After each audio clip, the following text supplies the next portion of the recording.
Continuamos hablando esta noche sobre cuál es la prioridad de las prioridades en la educación y tenemos el gusto, el honor, la satisfacción de poder tenerlo aquí en estudios, nada menos que al ministro de Educación, doctor Eduardo Peta San Martín. ¿Qué tal, ministro? ¿Cómo está? ¿Qué tal? ¿Cómo está, doctor Sebastián Hacha? Un placer estar contigo esta noche. Muchísimas gracias por aceptar nuestra invitación, ministro. Y le quiero hacer una pregunta directa al corazón. ¿Cuál es la prioridad del ministro de Educación, Eduardo Peta, en este intríngulis que tenemos? Porque estamos llenos de datos, pero creo que, yo no sé si ya le hicieron esta pregunta de una manera por lo menos tan abierta, porque yo no pienso incidir en la respuesta, así que yo le pregunto a usted, ¿cuál es su misión dentro del Ministerio de Educación en este momento? Bueno, prioridades tenemos varias, ¿no? Pero por decirte así, el objetivo principal es sacar de esta situación crítica que hoy está la educación paraguaya, y no lo digo yo, lo dicen las estadísticas internacionales de PISA y la evaluación nacional del SNEPE, donde nos posiciona en una situación realmente preocupante que impacta la vida de tus hijos, de mis hijos, de un alto índice de deserción en la media. Por decirte un dato, de 10 jóvenes de la media, 6 quedan fuera del sistema, no terminan la media. Y ese es un tema que tiene que preocuparle no solamente al ministro, sino a papá, mamá, a usted como periodista, porque afecta tu entorno, la inseguridad. Puedo decir yo no me preocupo porque tengo en un colegio privado a mis hijos y pago y tengo posibilidades.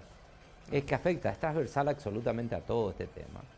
Entonces la prioridad es sacar de esta situación crítica a la educación paraguaya y hacer un proceso que nos vaya a posicionarnos en el tiempo. Yo no seré el ministro que reciba los aplausos, seré probablemente el que reciba todos los cuestionamientos y la problemática, y vendrá de aquí a 10 años algún ministro que pueda recibir los aplausos por las cosechas que se harán de los frutos de una siembra que hoy tendrá sus dificultades, pero lo haremos. Utilizando esa figura que usted está usando y que es bastante simbólica desde el punto de vista de quién va a cosechar finalmente estos frutos, ministro, cuando está arando la tierra y está preparando la tierra para recibir a la simiente, ¿qué encuentra ahí abajo? ¿Qué hay? O sea, ¿es la corrupción un problema tan extendido? ¿Es el inficionamiento? No sé si existe esa palabra, pero me hago entender así. Político en cuanto a padrinazgos, a presiones hacia directores, supervisores, lo que impide finalmente una calidad educativa, o en realidad hay cuestiones que no fueron ni siquiera evaluadas porque son tan paraguayas que no podemos explicarla, o que PISA no puede determinarla, o que el MESPE no puede tampoco sacarla. Hay muchas raíces que hay que destroncar, y eso implica muchas veces meter más profundo el arado, hablando en un lenguaje... Excelente, sí, a mí me queda muy claro, sí. Y entonces tenemos que profundizar el arado. Si vos haces solamente un arado leve, tendrás abajo siempre las mismas raíces, con los mismos problemas. Entonces tenemos tenemos una tierra muy fértil, pero tenemos que preparar el suelo, y eso implica destroncar algún sistema que todavía sigue imperante. Lo que decías, la política partidaria ha afectado muchísimo, muchísimo. Muchísimo en el sentido que genera injusticia, y esa injusticia se siente en el ambiente de esa comunidad educativa, que en vez de construir, hoy día está concentrado en percibir ese ambiente de desigualdad. Y te encontrás con docentes que concursaron para una escuela X, y después por alguna mano de algún amigo político fue trasladado cerca de su casa. Sin embargo, esa escuelita donde concursó Sebastián Hacha quedó sin docente en aula. Y es humilde, y hay un impacto, y estamos condenándole a los niños, a nuestros hijos de esa zona, por ese vínculo que tuvo el profe Sebastián Hacha para buscarle al intendente. El intendente le trasladó cerca a su casa, o le trasladó a la supervisión. Y ahí quedó ocioso, es decir, y hay otro docente que sí está en la otra escuelita, allá muy distante, y dice, pero yo no tengo el caballo, entonces el sistema funciona con que yo tengo que recurrir a algún vínculo político para tener mis mismas posibilidades de igualdad que aquellos. Entonces ese ambiente es lo que se vive, y además de todo el proceso de internas políticas, donde el director es de un movimiento interno, de cualquier partido, ¿no? Pues no estamos hablando solamente del Partido Colorado. La docente aula es de otro movimiento. Entonces esta docente puja en los pasillos con ella, que le impone ir a una concentración, y como no va, se siente perseguida, y entonces gana el movimiento de la docente, de aula, le pierde el respeto a la directora, porque le quiso imponer, y a veces genera inclusive movilizaciones estudiantiles internas para sacarlo de la dirección. Entonces nos encontramos con situaciones como esa, uno de los pocos ejemplos. Eso ha ido, doctor ministro, ¿cuántas situaciones como esa vive al día usted? Muchísimas. Me encontré en una escuela, pero voy a dar completo, me dijeron, ¿por qué dijiste y no dijiste todo? Porque es como que les pusiste a la escuela de Ñemby. Una escuela de Ñemby donde había 3 turnos, 3 directoras. Las 3 no se hablaban, por cuestiones internas. Me voy un sábado a visitar, me encuentro que la matrícula bajó de 800 a 200.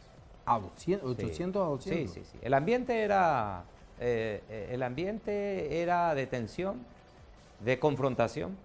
Y me voy y las 3 me sonrientes me recibieron, ministro, ¿qué tal? Yo soy la de turno mañana, yo soy la de turno tarde, yo soy la de turno noche. Y recorro las aulas y por ahí sale una madre y dice, esas 3 personas no se hablan, ministro. ¿Cómo? No, las 3 estas directoras que están hoy sonrientes delante de usted no se hablan. ¿Por qué ustedes no se hablan? No están así. No, cuénteme, no me va a estar inventando la mamá, acá lo estaba acusando directamente. Le dije, vengan a los 3 a un retiro espiritual en el aula. Entramos, comenzamos a conversar, comenzó una a sacar lo que tenía adentro. Dice, no, usted me persiguió esto. ¿Sabe qué hacía? Una tenía que hacer plurigrado, es decir, metía 2 grados en uno, porque la otra llevaba la llave del pabellón que estaba vacío y en la noche no podía usar. Pero ¿y qué pasa acá? Y ahí comenzamos a reconciliar, a dar un paso para ver si podían pedirse perdón. Es casi, vos me decís, pero usted no es ministro, usted está haciendo un trabajo casi evangelístico, claro, de reconciliación. ¿Cuántos reconciliadores necesitaríamos en las 8.000 instituciones públicas? Y tenemos, fíjate vos, más de 100 de estos problemas ya he abordado y se han reconciliado. La noticia positiva de esa escuela, ahora triplicó la matrícula. O sea, pasamos a 600 sí, nuevamente. Se reconciliaron. Después de una caída de 75% de la matrícula recuperó por lo menos un 300%. ¿Qué faltó? La reconciliación, donde genera un ambiente distinto, porque acá estamos hablando de personas, de un factor humano importante, que son los docentes, que es papá, mamá, abuela, que va a la escuela, y de los jóvenes niños que tenemos a cargo en la formación de su vida, ¿no? Aquí hay una cuestión central, ministro, redefinir el rol del ministerio en su rol central, pero también en su rol local. Esos vasos comunicantes, ¿cómo usted encuentra, cómo usted piensa dejarlos? Y digo piensa dejarlos no porque no crea en su capacidad, sino como usted mismo me dijo, estos son procesos que no duran muchas veces 4 o 5 años, son procesos más largos. O sea, estos problemas de interferencia, comunicación, en una sola escuela no me quiero imaginar lo que serán en otras o entre directora y supervisión y demás cuestiones. Y se dieron situaciones como esta por el divorcio que hay o que había entre el MEC y las aulas. Es decir, el docente va a su director, el maestro de aula va a su director de colegio, el director a la supervisión. La supervisión le decía, ya mandé tu queja al MEC. Y el MEC recibía un montón de papeles y no abordaba absolutamente nada. Ministros que no recorrían, entonces invertimos eso. Dijimos, salgamos a conocer la realidad, a recorrer fin de semana colegios, a estar en comunicación a través de redes sociales con cada grupo, 53 grupos de docentes. Muchos no creen que un ministro está comunicado con ellos. Me dicen, no, es imposible, queremos escuchar su voz, tenés que mandarle un audio porque no creen. Es decir, la figura, y te dicen, nunca estuvimos comunicados con nuestro jefe, con nuestro ministro, y es ahí donde abordás el tema, y como la tecnología te permite, vos agarrás, haces screen de su requerimiento y mandás al director del área que te tiene que solucionar el problema. Entonces el ministro le va comunicando a su jefe de gabinete o al gabinete en sí, resuelvan estos problemas. En este momento hay una toma de colegio de un tema de X, donde hay problemas de relacionamiento, donde la directora trasladó a un docente y el docente tuvo la gracia del centro estudiantil que no quiere que la directora le traslade a otro colegio. Y toman el colegio porque el docente pudo lograr congraciarse con el sector estudiantil, pero hay una disciplina, hay un orden que tenemos que respetar. Entonces es ahí donde esa decisión, a lo mejor hubo un problema, la directora no consultó con el MEC como para tomar la decisión más sabia. Y generan el problema y luego el MEC tiene que ir a solucionar los problemas. Y es un poco lo que preocupa, o el caso de Salto del Guairá, que salió en todas las calles, y eran 3 rubros. Entonces ahora se consiguieron los 3 rubros. Pero se condiciona a que el rubro vaya para Sebastián Hacha. O si no, no levantan la media. Entonces, ¿cuál fue el objetivo? ¿El rubro? El rubro ya está. No, evidentemente hay una... Entonces el rubro era, político, claro, era movilizar con una situación casi apocalíptica, de decirle, mire, por estos 3 rubros la escuela ya no va a existir, sin embargo, hay varios grados que estaban siendo afectados porque no podían empezar las clases. Entonces, atentamos contra nuestros propios hijos. Tenemos que entender, papá y mamá, que las horas perdidas de tu hijo en aula por una toma de colegio no se recupera. Hagamos la manifestación respectiva, no interrumpamos, se comunican con nosotros, yo soy el más interesado en encontrar soluciones, pero cuando se toma y se dice que vemos rubros, se le da los rubros, los 3 rubros, pero después dice, tiene que ser para Sebastián Hacha o si no nos levantamos, yo digo, Pérez, hay una regla de juego que es el concurso. Yo le puedo poner a Sebastián Hacha como interino del proceso, pero no me pongas usted con una manifestación que yo le designe definitivamente a Sebastián Hacha, porque finalmente se descubre que la intención no era la necesidad, sino era darle el cargo a alguien.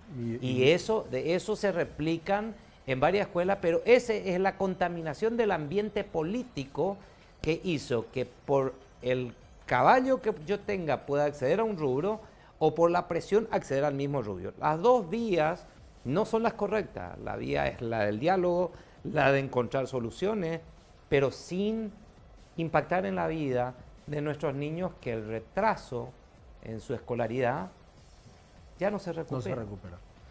Estamos hablando, amigas, amigos, con el ministro de Educación, doctor Eduardo Peta San Martín. Evidentemente los minutos se hacen segundos en esta comunicación. Quiero quedarme con ese dato. Un problema de 3 directoras en un colegio reduce la matriculación en un 75%. Vamos a preguntarle al ministro después de la pausa, porque lo escuché hablar la vez pasada de los semáforos que tienen para las instituciones. ¿Hay un semáforo para docentes? ¿Sabemos quién es quién? Enseguida volvemos después de la pausa, no se vayan, por favor.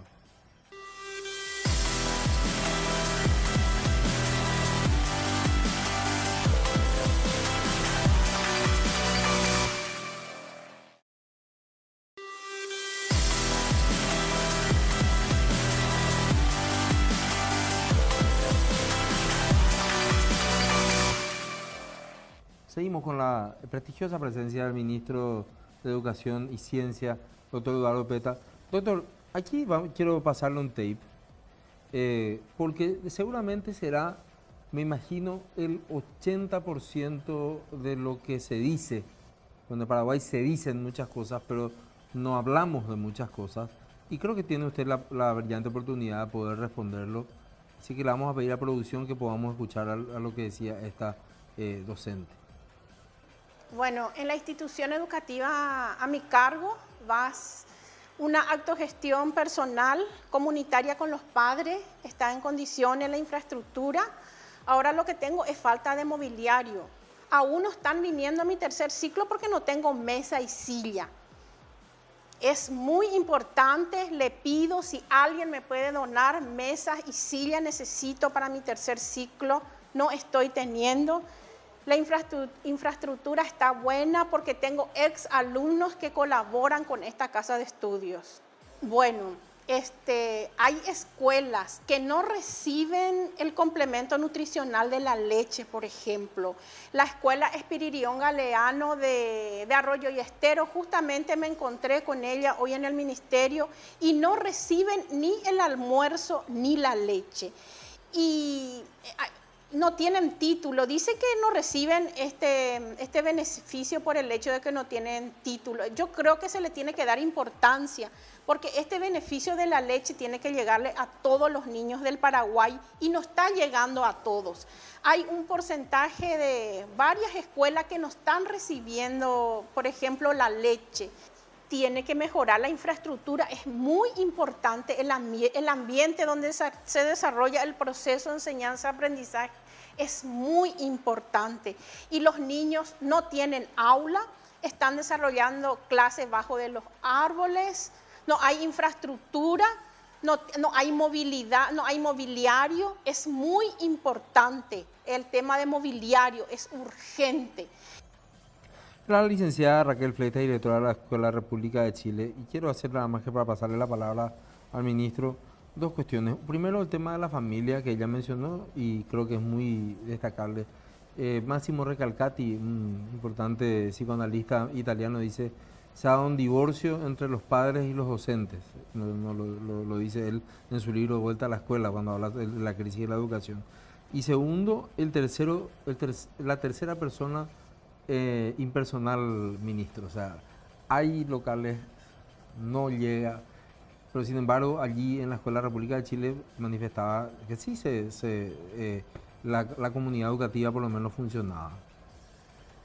La comunidad educativa es parte de, son los llamados las asociaciones de padres. Eso está creado por ley. Vale decir que la comunidad educativa integra padres, madre, abuelas, en muchos casos, las docentes y la directora o director de la escuela, y el MEC. Entonces, no es que esto es se juntan porque la directora tiene esa necesidad de juntarse simplemente, es porque ese es el rol de la familia dentro de las escuelas. Fíjate un poco el mensaje de la directora. Normalmente uno escucha decir, nosotros hacemos esto con los padres, autogestión. Y el mensaje que da es que el MEC está ausente. Es decir, si no hubiera sido por la autogestión, el MEC, es decir, esto no funcionaría. Ese es el mensaje de tantos años de divorcio entre el ministro, las aulas y la familia. Hoy se está revirtiendo esa situación. Fíjese, nosotros estamos dando gratuidad. De ese componente nos habló la directora. La gratuidad es el pago que se da por cada alumno que ella matricula dentro de su colegio. Eso implica dinero que le transfiere el MEC a esa escuela. ¿Para qué? Para comprar estos equipamientos que ella está señalando, para poner en condiciones la escuela, y son recursos transferidos por parte del ministerio. En este momento estamos haciendo una entrega de 10.000 millones de guaraníes, recursos de la Unión Europea, no es recurso del Tesoro, que estamos transfiriendo con un promedio de 100 millones de guaraníes a las escuelas que están con ciertas dificultades, ¿no? Eso es para 9 departamentos bien identificados, son transferencias directas que hace que la directora, delante de su comunidad educativa, papá, mamá, abuela y jóvenes, contralores, se sienten a decir, bueno, ¿en qué vamos a gastar estos 100 millones que nos da ahora el ministro? Vamos a hacer, la canaleta está rota, el baño hay que reparar. Ellos administran y eso llega más rápido que la inversión que hace el gobierno central a través de llamado, de estar con toda esa burocracia que muchas veces llega muy tarde, o los recursos a través de las gobernaciones y de los intendentes. Pero quiero decirte lo siguiente, nosotros hemos entregado 206 instituciones educativas totalmente terminadas nuevas y habíamos encontrado con un 30% de ejecución y paradas. con problemas de pago, falta de fiscalizadores, etc. Se desató eso. 206 terminamos y lo entregamos. A la par nos fuimos a hablar con los gobernadores y con los intendentes. En reuniones dijimos, desde octubre, una microplanificación con control de gestión y resultados. Y dijimos, señores, podemos entregar nuestras escuelas terminadas con recursos de FONACYDE que ustedes invierten para antes de inicio de clases. 211 instituciones educativas terminadas por todos los gobernadores e intendentes. Y muchas veces al gobernador e intendente decimos, es el sinvergüenza del FONACYDE y el ministerio es el inútil. Y yo quiero, en ese sentido, rescatar. Si pueden existir intendentes y gobernadores que de hecho tienen problemas, porque no se les transfiere, porque no ejecutan o lo ejecutan mal, y están con Contraloría y teniendo problemas y con Hacienda y luego con la Fiscalía, eso no quiere decir que hayan gobernadores e intendentes que terminaron bien su tarea y nos han entregado 211. En total, 411 instituciones educativas que benefician a 100.000 estudiantes al 20. ¿Qué hicimos a la par? Teníamos un semáforo en rojo. Me preguntaste por los docentes, te diré por infraestructura, donde había un semáforo en rojo que me decían que 216 aulas estaban en situación difícil. No quiero decir a punto del derrumbe, porque no es a punto del derrumbe. Difícil, con problemas. Y entonces se intervino sobre esa, pero nos damos cuenta que no llegamos. ¿Y qué es lo que hicimos? Estamos con recursos de la Unión Europea otra vez, ¿no? Logramos 18.000 millones de guaraníes.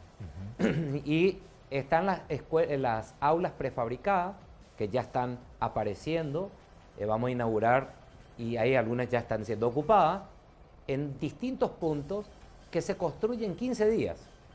En 15 días, en un proceso rápido, donde allí se van a ir esos alumnos que tienen problemas en sus aulas de material cocido, ingresan acá, intervenimos ahí, reparamos y después vuelven a sus aulas, y esas aulas prefabricadas va a quedar como el comedor, vamos a usar como laboratorio de informática o laboratorio de inglés anexada ya a la institución educativa. Eso se está haciendo hoy, y cuando señala la directora alumnos bajo árboles, yo no tengo ningún reporte en este momento y estoy pidiendo a los directores departamentales que me manden las fotos de los alumnos bajo árboles.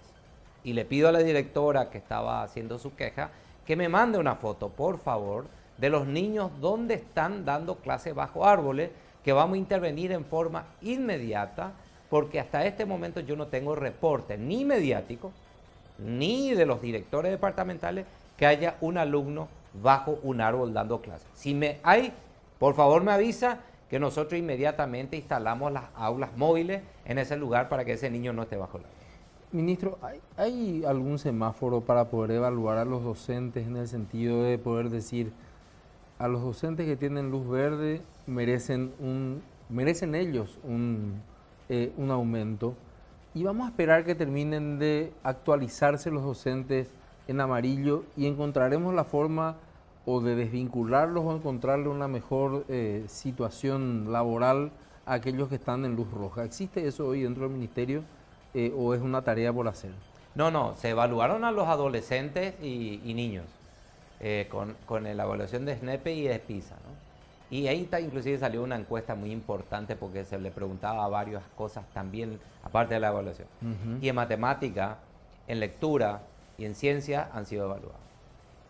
Y nos reflejó realmente la realidad del país. Realmente estamos mal, ¿no?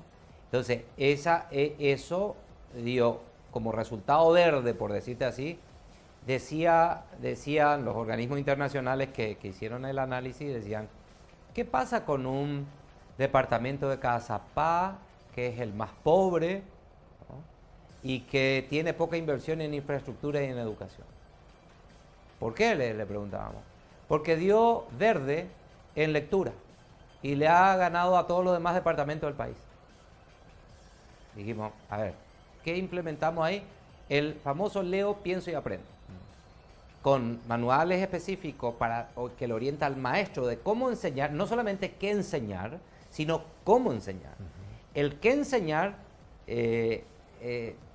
se sabe, y hoy queda el cómo enseñar de acuerdo a la creatividad del maestro. Y a veces el maestro con sus problemas diarios no puede preparar el cómo hacerlo, enseñar la palabra, qué sé yo, la flor. Entonces, eso hace que dificulte el proceso. En el docente, tiene su manual guía que le permite lograr mejores resultados y la evaluación arrojó eso como positivo. O Mapara, matemáticas, en Cordillera y en Caguazú, ha arrojado altamente positivo en matemáticas con Mapara, que tiene la asistencia de la matemática de Japón. Sí. Y cuando hicimos el comparativo con chicos del Cristo Rey, el colegio público le sacó mejores puntuaciones que el Cristo Rey. Entonces voy a decir, ¿qué pasa? ¿Se puede con programas así ser exitoso? Y eso era plan piloto. Bueno, ahora dimos la disposición que sea a nivel nacional, que se aplique Mapara a nivel nacional, que el Leo Pienso y Aprende sea a nivel nacional, y entonces traemos a todos los docentes del país a la capacitación en este proceso desde marzo, y ya lo estamos haciendo con los directores departamentales en enero y en febrero sin descanso, donde le decimos, esta es la fórmula que nos está dando resultados en las estadísticas, en verde. Y cuando te sale el rojo, se sabe que los alumnos de Sebastián Hacha no han pasado en matemáticas, se han aplazado en un 90%. Y vos decís, estimado profesor Sebastián Hacha, yo necesito decirle que este es su diagnóstico y quiero ayudarle. Yo no puedo ir a sancionarle a Sebastián, porque Sebastián es un funcionario que necesita el acompañamiento. Entonces, esos docentes identificados en todo el país, porque la evaluación nos dio el diagnóstico país, van a hacer un trabajo con Mapara, va a ser una orientación del MEC de fortalecimiento para que los resultados sean distintos en la próxima evaluación. Esa es la intervención directa que hacemos en base a ese semáforo que tenés por los resultados de marcación nacional e internacional de evaluación. Algo más, ministro, que quiere agregar, se nos ha ido el tiempo, así que quiero darle la palabra, un mensaje, un minuto para la gente que nos está viendo esta noche. Decirle a papá, mamá, a los abuelos de nuestros compatriotas que están lejos y que sus hijos dejaron con la abuela o con el abuelo, es lo que más amamos, nuestros hijos. Hemos decidido que esto sea una política de Estado, no una política del gobierno de Mario Abdo Benítez. Llevará su proceso, su tiempo, pero necesitamos el acompañamiento. Hay un sistema bastante viciado que todavía se percibe dentro del MEC, con resistencia, con procesos donde la gente tiene miedo al cambio. Necesitamos transformar la educación y lo vamos a hacer con tu participación. Es el momento en que todos nos involucremos, los medios de comunicación. A veces estamos hablando en carácter rogativa, que sumemos todo a este esfuerzo de comenzar a transformar, porque es transversal, nos afecta absolutamente a todos, y más cuando son nuestros hijos, lo que tenemos que darle las capacidades para enfrentar este siglo XXI, que es muy difícil. Entonces, te necesitamos, mamá, papá, que cuando el docente te llame por tu hijo, por lo que más querés, vayas y concurras al colegio y que puedas ayudarnos a la educación de tus hijos que viene de casa y a la adquisición de conocimiento que les da la escuela. En ese proceso nos involucramos todos y te pido que nos acompañe y que sea un año exitoso y de proceso transformador en este tiempo nuevo que queremos vivir para la educación paraguaya. Ministro Eduardo Peta, muy amable, muchísimas gracias por su presencia. Gracias a usted. Estuvimos con el ministro Eduardo Peta, ministro de Educación y Ciencias. Obviamente muchos se habrán quedado con el sabor agridulce porque la encuesta se nos hizo, la entrevista se nos hizo muy corta y quedaron muchas preguntas para el ministro de Educación. Solo me cabe a mí una sola reflexión cuando se habla sobre el tema de qué nos espera como país cuando vemos, por ejemplo, que el 92% de los alumnos no han alcanzado un nivel satisfactorio en matemática. Esto es parte de lo que vemos de la prueba PISA. ¿Cuánto tenemos que dedicar, no solamente en cantidad, sino en calidad de esfuerzo y saber cómo plantear este tipo de cuestiones al momento de priorizar nuestros gastos y sobre todo tratar de moldear un nuevo sistema que sea muy diferente al actual y en donde se encuentren realmente estímulos para tratar de ser mejor. No existe una sola respuesta, por lo menos yo no me animo a hacerla. Hay varias experiencias que han servido para otros países, pero me sigue quedando como las ganas de probar algo que sea más paraguayo, algo que pueda satisfacer las aspiraciones, el aspiracional de los docentes paraguayos, de los alumnos paraguayos, y que eso no significa ni colisión absolutamente con la excelencia, porque pensar que la excelencia finalmente no es algo, no es un atributo que pueda ser desarrollado por los paraguayos, me parece que es una falacia, una falsedad absoluta. Ojalá que las autoridades puedan impulsar los cambios, pero ojalá que usted, señor, señora, esta noche le pueda importar, al decir de Bernardo Toro, el filósofo colombiano, filósofo matemático, físico colombiano, nosotros vamos a tener una política pública de educación el día que nos interese la educación, como nos interesa nuestra selección de fútbol. Buenas noches.